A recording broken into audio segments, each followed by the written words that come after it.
Você já parou para pensar no motivo de Satanás, o maior adversário de Deus, ainda estar entre nós? A Bíblia conta histórias surpreendentes sobre sua origem, queda e atuação ao longo da história humana. Mas o que poucos sabem é que sua existência faz parte de um plano muito maior, algo que desafia nosso entendimento e revela verdades chocantes sobre o propósito divino. Prepare-se para descobrir um lado dessa história bíblica que vai desafiar tudo o que você achava que sabia. Neste vídeo, vamos desvendar os mistérios por trás de Satanás, sua criação, sua rebelião e o motivo pelo qual Deus, apesar de todo o poder, não o elimina. Você verá como essa história está profundamente conectada com ensinamentos e profecias que ainda nos impactam hoje. Então, antes de continuarmos, deixe seu like, inscreva-se no canal e ative as notificações. Assim, você não perde nenhum conteúdo como este. Satanás não surgiu como um ser de trevas, mas como um dos anjos mais gloriosos que o céu já conheceu. Criado por Deus para ser um querubim ungido, ele era símbolo de perfeição, beleza e sabedoria. Seu papel era exaltado, liderar o louvor e glorificar o Criador com toda a magnificência que lhe foi concedida. Imaginemos isso, um ser de luz, cercado por pedras preciosas, caminhando no Monte Santo de Deus. Contudo, dentro de toda essa perfeição, uma pequena semente de orgulho começou a germinar. Essa mesma semente que, quando não controlada, tem o poder de destruir até mesmo os mais brilhantes. É curioso pensar como algo tão aparentemente inofensivo pode causar tanta destruição. No caso de Satanás, seu orgulho cresceu ao ponto de ele desejar algo impensável, ser como o próprio Deus. Ele não queria mais apenas adorar, ele ansiava ser adorado. Esse desejo desmedido começou como uma ideia silenciosa, mas logo tornou-se uma rebelião em seu coração. Quem nunca ouviu uma história de alguém que, cegado pela ambição, destruiu tudo ao seu redor? A história de Satanás é um exemplo máximo disso, mas sua queda foi apenas o início de um longo conflito cósmico. O que é mais intrigante nessa história é como Satanás conseguiu esconder sua intenção inicialmente. Mesmo sendo criado em perfeição, sua rebelião foi uma escolha deliberada, um reflexo do livre-arbítrio que Deus concede a todos. Essa liberdade, tão preciosa, é ao mesmo tempo um desafio. Será que usamos esse presente divino para nos aproximar de Deus ou para nos afastar? Satanás escolheu o caminho do afastamento e suas ações desencadearam consequências inimagináveis. Mas como tudo isso culminou na rebelião celestial? As Escrituras falam de uma guerra que abalou os céus. Antes dela, porém, Satanás organizou sua rebelião, recrutando outros anjos para sua causa. Mas como ele convenceu tantos a se juntarem a ele? E o que aconteceu quando essa rebelião foi descoberta? Essas questões nos levam ao momento mais decisivo, a guerra no céu, onde a lealdade ao Criador foi colocada à prova. Fique atento, porque os detalhes dessa guerra revelam algo que pode mudar sua visão sobre o que está em jogo.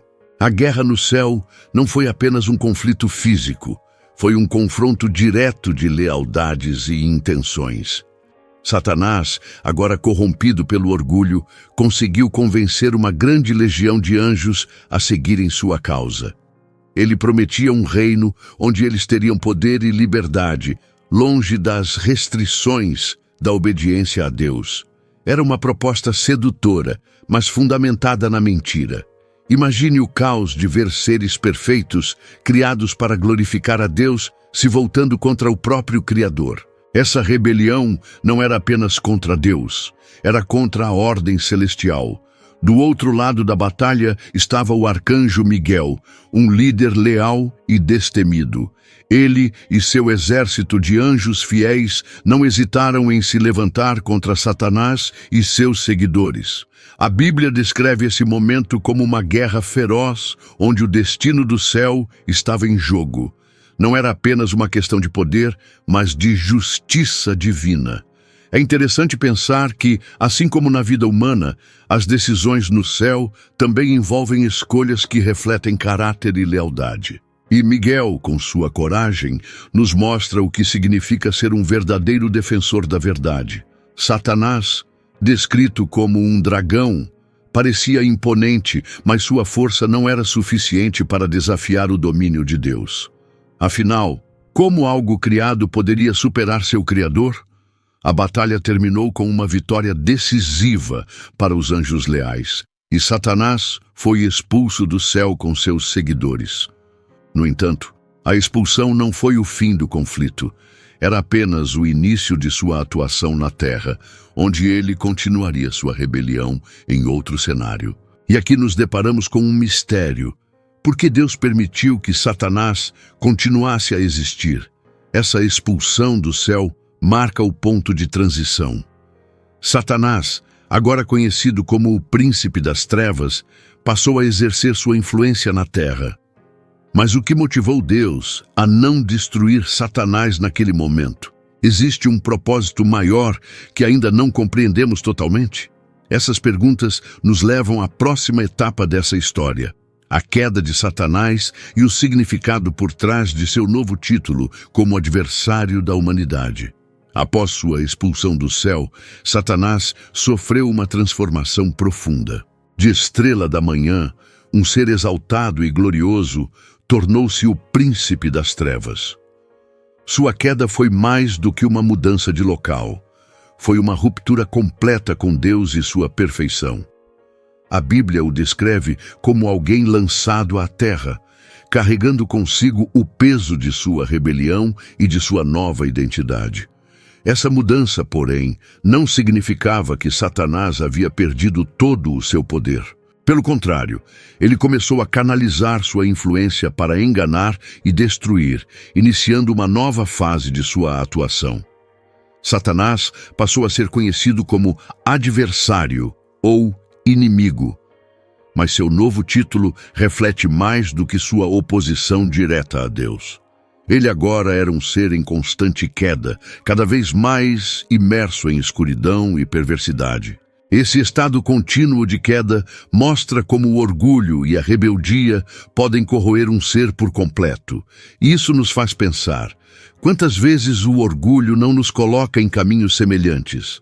Talvez não em uma escala cósmica, mas em nossos relacionamentos, escolhas e prioridades. O livro de Isaías nos oferece uma visão vívida da queda de Satanás. Ele aspirava subir acima das estrelas de Deus, estabelecer um trono próprio e ser semelhante ao Altíssimo. No entanto, suas ambições o levaram ao Sheol, ao abismo mais profundo. Essa passagem bíblica nos lembra que nenhuma rebeldia contra Deus pode prosperar. Por mais que Satanás tentasse, sua queda foi inevitável. E é aqui que começa sua busca por vingança contra Deus, usando a criação mais amada, a humanidade. Com sua queda, Satanás não só mudou seu estado, mas também seu foco.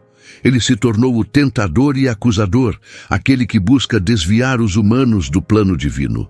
Mas como ele escolheu agir contra a humanidade?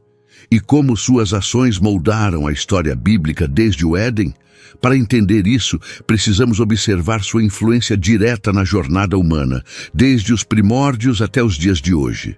Desde o início da história bíblica, Satanás tem desempenhado um papel ativo em desviar a humanidade do plano divino. Sua primeira aparição significativa ocorre no Jardim do Éden, onde ele, na forma de uma serpente, seduz Eva com promessas vazias de conhecimento e poder. Ele usou palavras astutas para distorcer as instruções de Deus, levando Adão e Eva a desobedecerem. Esse episódio não foi apenas o início do pecado humano, mas também a manifestação clara da tática de Satanás: enganar para separar. Mesmo hoje, essa estratégia continua sendo uma de suas armas mais poderosas. O papel de Satanás como acusador é amplamente destacado na Bíblia, como em Zacarias 3, onde ele aparece ao lado de Josué, o sumo sacerdote, para acusá-lo diante de Deus. Sua intenção é clara: condenar a humanidade e enfraquecer nossa fé. Essa postura nos ensina uma lição valiosa sobre a importância de discernir as vozes que ouvimos. Será que muitas vezes não nos deixamos enganar por acusações internas que nos afastam de Deus e de nosso propósito? Satanás não age apenas no externo. Ele também tenta manipular nossa mente e nosso coração. O Novo Testamento traz outra dimensão ao papel de Satanás como tentador. Durante os 40 dias de jejum de Jesus no deserto, ele tentou insistentemente desviar o Filho de Deus de sua missão. Ele ofereceu riquezas, poder e até mesmo proteção divina, mas Jesus resistiu a cada tentação com as Escrituras. Este exemplo não só revela a persistência de Satanás, mas também o poder transformador da palavra de Deus. Para aqueles que enfrentam tentações e dúvidas, isso é um lembrete de que a verdade divina é nossa maior defesa contra suas armadilhas. Apesar de sua contínua atuação, Satanás não tem a palavra final. Suas ações ao longo da história bíblica demonstram seus esforços para frustrar o plano de Deus, mas, paradoxalmente, muitas vezes acabam cumprindo propósitos divinos. Mas por que Deus permite que ele continue? É possível que sua presença tenha um propósito maior, algo que só podemos compreender à luz da justiça e do plano divino. Essas questões nos conduzem ao próximo ponto: entender por que Deus não elimina Satanás. A pergunta, por que Deus não destrói Satanás, carrega um peso teológico profundo. Satanás, mesmo sendo o maior adversário de Deus, é uma criatura espiritual. Segundo as Escrituras, Deus criou os anjos como seres eternos, dotados de livre arbítrio, e Satanás, ao escolher a rebelião, não perdeu sua imortalidade. Mas há algo maior em jogo: o plano divino. Deus, em sua infinita sabedoria, tem um propósito para todas as coisas, até mesmo para a existência de Satanás. Sua presença, embora aparentemente contraditória, serve para nos ensinar lições valiosas sobre fé, perseverança e escolhas. Deus concedeu o livre-arbítrio não apenas à humanidade, mas também aos anjos. Essa liberdade é essencial para que o amor e a obediência sejam genuínos. Se Deus simplesmente destruísse Satanás, estaria negando o mesmo livre-arbítrio que ele valoriza em sua criação. Além disso, como um juiz justo, Deus espera o momento do julgamento final, quando todos, incluindo Satanás, serão responsabilizados por suas ações. Isso reflete o caráter de Deus, paciente, justo e sempre agindo no momento certo. Outro aspecto intrigante é que Satanás, mesmo em sua rebelião, acaba cumprindo propósitos divinos. Ele foi instrumental na tentação de Jesus, o que demonstrou a impecabilidade do Filho de Deus. Sua presença também serve como um teste contínuo para a humanidade, nos forçando a escolher entre seguir a Deus ou nos render às seduções do mal. Essa batalha espiritual, embora desafiadora, nos fortalece e nos aproxima do Criador. É uma jornada que exige discernimento e fé, mas também nos molda como pessoas. No entanto, a existência de Satanás levanta outra questão: como Deus transforma o mal em algo que serve para o bem? Talvez esse seja um dos maiores mistérios do plano divino. Satanás acredita estar frustrando os propósitos de Deus, mas na verdade ele está desempenhando um papel que culminará na vitória final do Criador. Essa dualidade nos leva a refletir sobre como a justiça divina se manifesta no tempo certo. A resposta final será revelada no julgamento, mas, até lá, o que podemos aprender com essa história? A história de Satanás não é apenas sobre a queda de um anjo, mas também um poderoso lembrete de como escolhas moldam destinos.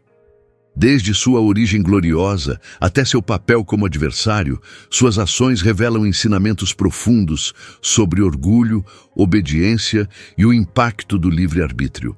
Mais importante ainda, vemos como Deus usa até mesmo o mal para cumprir seus propósitos divinos. O que podemos aprender com isso? Que mesmo diante das provações, há sempre uma chance de crescimento e redenção. Agora pergunte-se: como você tem usado o presente do livre-arbítrio? Está alinhado com o propósito que Deus desenhou para a sua vida? Reflita sobre como as decisões do dia a dia podem aproximá-lo ou afastá-lo desse caminho. Deixe sua opinião nos comentários. E inscreva-se no canal, ative as notificações e compartilhe este vídeo para desvendarmos juntos os mistérios da fé e do propósito divino. Que Deus te abençoe e até o próximo vídeo.